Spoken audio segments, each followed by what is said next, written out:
So hello everyone, Dinesh here. Today we talk about the most awaited movie KGF Chapter 3, जिसका explanation जानने से पहले movie को आप अपने फ्रेंड्स के साथ शेयर कर दो। So without wasting any time बढ़ते हैं मूवी के मेन स्टोरी की तरफ। खून से लिखी हुई कहानी स्याही से नहीं बढ़ी, अगर आगे बढ़नी है तो फिर से खून मांगे। अगर आप KGF Chapter 2 देख चुके हैं तो प्रकाश राज का यह डायलॉग आपके जहन में बस गया होगा। यस टेलर KGF 2 वो फिल्म थी जिसे लेकर देश ही नहीं पूरी दुनिया भर में बात हो रही थी। KGF चैप्टर 2 के सीक्वल के लोगों को इंतज़ार था, क्योंकि KGF 2 रिलीज़ होते ही 13 दिन में यह फिल्म 926 करोड़ रुपए से आधी कमाई कर चुकी थी। लेकिन इसी के साथ अब हर किसी को इंतजार है KGF चैप्टर 3 का। KGF चैप्टर 2 के पोस्ट क्रिएटिंग सीन्स ने खलबली मचा दी थी। जब यह साफ हो चुका है कि KGF चैप्टर 3 आने ही वाली है, सभी के मन में एक ही सवाल होगा कि KGF चैप्टर 3 में क्या होगा। इसमें सबसे बड़ा सवाल, क्या राजा क्रिश्चियन पाप्रिया यानी कि रॉकी जिंदा है? चलिए आज हम जानते हैं KGF चैप्टर 3 की स्टोरी के बारे में। अगर आप हमारे चैनल पर नए हो तो प्लीज़ चैनल को सब्सक्राइब कर लीजिए और बेल आइकन को भी दबाइए, ताकि ऐसे ही वीडियो हम आपके लिए लाते रहें। KGF चैप्टर 3 के डायरेक्टर प्रशांत नील ने पिछले 10 सालों से 1978 से लेकर 1981 तक 16 देशों में रॉकी ने बहुत क्राइम्स किए हैं। कोलार गोल्ड फिल्म की कहानी अपने जहन में लिए घूम रहे हैं। फिल्म के लीड एक्टर यश ने भी साफ शब्दों में कहा है कि KGF चैप्टर 3 की कहानी फिल्म KGF चैप्टर 2 से ज़्यादा दमदार होगी। हाई ऑक्टेन एक्शन सीन्स होंगे, लेकिन सवाल उठता है कि KGF चैप्टर 1 में हमने रॉकी भाई को कोलार गोल्ड फील्ड का सामान बनते देखा था। फिल्म KGF चैप्टर 2 में उनका पागलपन, अधीरा की मौत, KGF की मिसाइल के हमलों के जमींदोज होते हुए और रॉकी को बीच समंदर में सारा सोना लेकर डूबते हुए देखा था। आगे KGF चैप्टर 3 में क्या होगा, रॉकी ने क्या कहा था,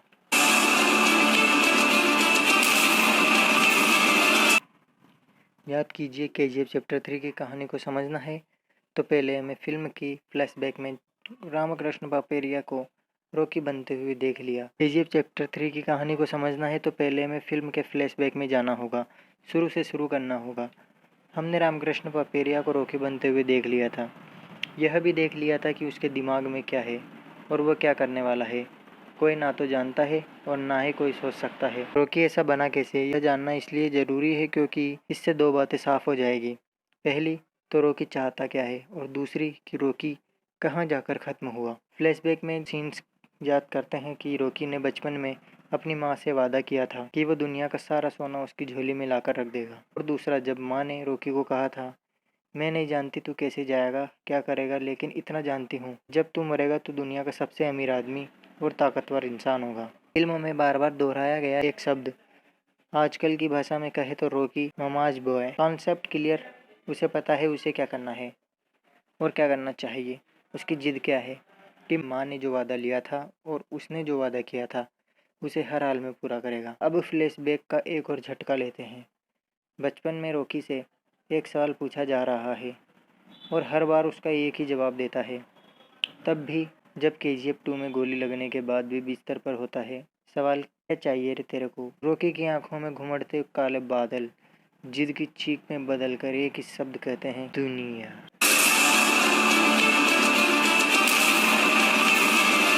रॉकी का लक्ष्य क्या है, यह पहचानना है उसे। रॉकी का लक्ष्य क्या है पूछना है उसे। कुल मिलाकर बात यह है कि रॉकी को दुनिया का सबसे अमीर और सबसे ताकतवर इंसान बनना है। दुनिया में वो इंसान बनना है जिसके पास सबसे ज़्यादा सोना हो, क्योंकि मासूम उम्र में उसे समझ में आ गया था कि दुनिया को नचाना है तो उसकी सुनहरी चमक देनी होगी, जिसे देखकर आंख में चकाचौंध आ जाए। तभी तो मजबूरों का मसीहा बनने के बाद भी KGF 2 में एक इज्जती काम नहीं रुकना चाहिए और सोना निकालो। कौन है रॉकी को मॉन्स्टर बताने वाला, तेजी से थोड़ा फ्लैशबैक को आगे बढ़ाते हुए, जिसे KGF चैप्टर 1 में भी दिखाया गया है और KGF चैप्टर 2 में भी दिखाया गया है। बल्कि पत्रकार साहब आनंद दोनों ही फिल्मों में एक आदमी से बात करते हैं। वो आदमी जो रॉकी का किस्सा सुनाता है, कहता है कि वो गैंगस्टर नहीं मॉन्स्टर है, जो किस्सा बताता है कि कैसे पुलिस ने थाने में रॉकी को बिठा तो लिया, लेकिन जब ड्राइविंग लाइसेंस देखा और उस पर नाम देखा तो पूरा आसमान हिलने लगा। वही कैरेक्टर में जिसने बताया कि कैसे रॉकी सप्लायर का गन चेक करने के लिए 13 लोगों के बीच अकेले पहुंचा। वही किरदार जो केजीएफ चैप्टर 2 में आखिर में फिर आता है। आनंद उनके पास आकर कहता है कि गैंगस्टर नहीं मॉन्स्टर है। जब याद आ गया है तो यह भी गौर कीजिए कि दोनों ही चैप्टर में कहीं भी इस किरदार निर्देशक प्रशांत नील ने अभी तक खोज नहीं किया है। नील ने कहा है कि तुम हो कौन? वो आनंद को कहानी क्यों सुना रहा है, जबकि आनंद तो खुद केजीएफ में हर पल रॉकी के साथ था। केजीएफ में कुर्सी पर बैठे उस शख्स को थोड़ा फास्ट फॉरवर्ड करते हैं, आते हैं केजीएफ 2 पर। वो दिन याद है कि जब सीबीआई अधिकारी प्रधानमंत्री रमिका सेन के दफ्तर में आकर पहली बार रमिका को रॉकी के बारे में बताता है। कहता है कि वो सबसे बड़ा क्रिमिनल है, सबसे बड़ा नेशनल इश्यू है, जिसे केजीएफ के ऊपर रॉकी ने प्राइवेट प्लेन की भी उड़ने का इजाज़त नहीं दी थी। उसी की तस्वीरें दिखाता है, जिसे देख रमिका सेन हिल जाती है, जिसके साथ ही 10 सेकंड का सीन दिखाया जाता है। रिकी को कुर्सी पर बिठाया दिखाया जाता है।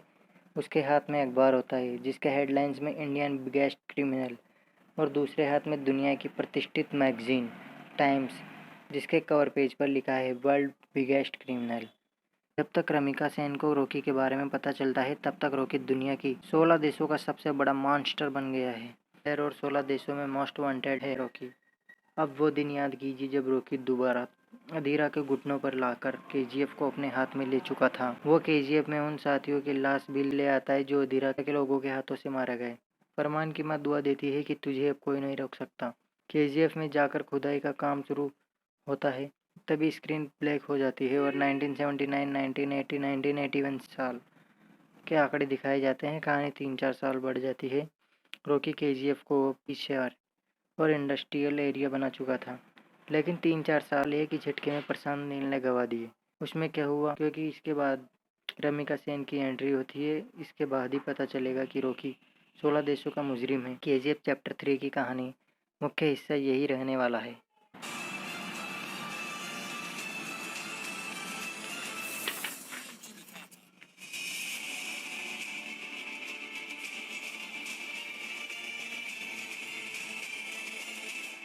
रॉकी ने तब एक झटके में करी थी यह बात। अब आते हैं उस सीन पर जहां अधीरा का आखिरी वार करता है। केजीएफ में घुसकर रॉकी पर बड़े नाल वाली बंदूक से निशाना साधता है, लेकिन गोली रॉकी को लगने के बजाय उसकी बीवी को लग जाती है। अधीरा के हमले से पहले रॉकी अपने खासम खास खसीम चाचा से बात कर रहा होता है। वे बताते हैं कि काम तेजी से नहीं हो पा रहा है। रॉकी कहता है कि तब पुराने तरीकों काम करोगे, नई टेक्नोलॉजी लाओ, मशीनें लाओ। खसीम कहते हैं कि मशीनें नहीं मिल रही। रॉकी कहता है कि अमेरिका से ले आओ।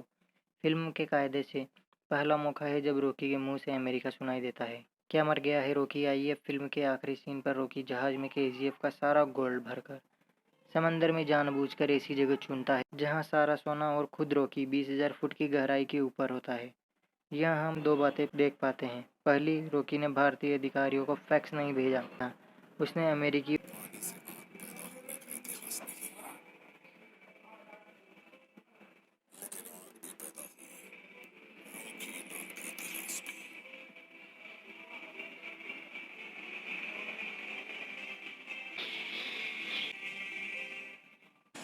नाइनटीन सेवेंटी एट से लेकर 1981 तक 16 देशों में रॉकी ने बहुत क्राइम्स किए हैं।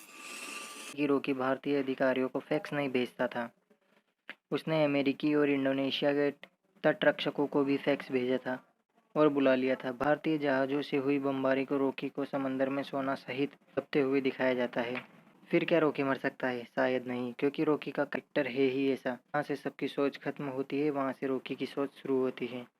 तभी तो वो गैंगस्टर नहीं बल्कि मॉन्स्टर है। रमिका सेन। अब पोस्ट क्रेडिट सीन पर आते हैं। ये चैप्टर 2 के खत्म होने के बाद पोस्ट क्रेडिट सीन में 4 बड़ी चीज़ें दिखाई जाती है। एक, केजीएफ चैप्टर 3 की फाइल मिलती है। दूसरी, सीबीआई के अधिकारी रमिका सेन को बताते हैं कि रॉकी ने वहां इंडोनेशिया और अमेरिका के शिप को भी बुला लिया था। क्यों बुलाया था नहीं पता। तीसरी, इन सबके बीच सीआईओ के अधिकारी रमिका सेन के पास आते हैं और रॉकी का प्रत्यारोपण मांगते हैं, क्योंकि रॉकी अमेरिका का भी सबसे बड़ा मुजरिम है।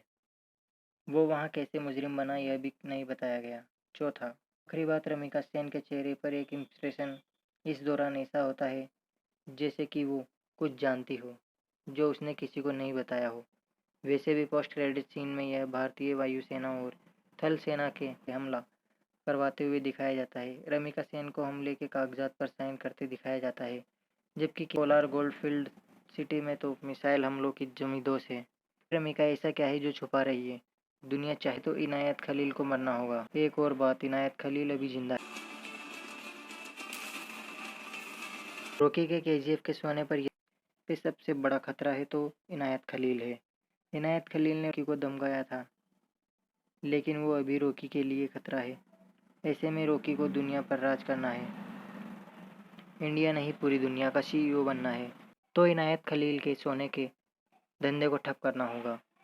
यह होगी केजीएफ चैप्टर 3 की स्टोरी। कुल मिलाकर इस पूरे फ्लैशबैक पर फास्ट फॉरवर्ड की ज़रूरत इसलिए भी है क्योंकि आप यह समझ सकते हैं कि केजीएफ चैप्टर 3 की कहानी के निर्देशक प्रशांत नील के पास अभी भी बहुत सारा मसाला है। रॉकी कैसे 16 देशों के लिए मोस्ट वांटेड बना है, कैसे इनायत खलील को ख़त्म किया गया है, 3-4 साल कैसे उसने अपने साम्राज्य को दुनिया भर में फैलाया है, दुनिया के सबसे अमीर और सबसे ताकतवर इंसान बनने का उसका सपना जो कि उसकी माँ ने किया था उससे कैसे पूरा हुआ है। वो आदमी कौन है जिसने पत्रकार आनंद को रॉकी के बादशाहत की कहानी सुनाई है, उसे गैंगस्टर से मॉन्स्टर बता रहा है। रमिका सेन को ऐसा क्या पता है जिसे वो छिपा रही है? क्यों उसने आनंद को लिखी किताब अल्ड्राइडो को कैसे बैन कर दिया? जब केजीएफ सिटी जमींदोज हो चुकी थी तो फिर भी रमिका सेन ने वायुसेना और थल सेना हमला केजीएफ सिटी पर क्यों करवाया? क्या रमिका सेन भी रॉकी से कहीं न कहीं मिली हुई है? समंदर में जब रॉकी और उसका सारा सोना डूब रहा था तब इंडोनेशिया और अमेरिका वाले वहाँ क्या कर रहे थे? रॉकी अमेरिकी जहाज एनजीओ सीईआई के निशाने पर कैसे आया? और इन सब ने केजीएफ चैप्टर 3 के निर्देशक प्रशांत नील हमें यह भी बताएंगे कि रॉकी को वो मिला जो उसे बचपन से चाहिए था, दुनिया। केजीएफ चैप्टर 3 की कन्नड़, तमिल, मलयालम भाषाओं में रिलीज होगी, जो कि पैन इंडिया मूवी है। कहा जाता है कि केजीएफ चैप्टर 3 में रॉकी के अपोजिट काम करने के लिए बॉलीवुड एक्ट्रेस दीपिका पादुकोण को अप्रोच किया गया है। बस आज के लिए इतना ही। अगर आपको यह वीडियो पसंद आई है तो प्लीज़ लाइक कीजिए, चैनल को सब्सक्राइब कीजिए और बेल आइकन को दबाइए ताकि ऐसे ही वीडियो हम आपके लिए लाते रहें। Thanks for watching Bollywood movie explainer by Dinesh Ajmera.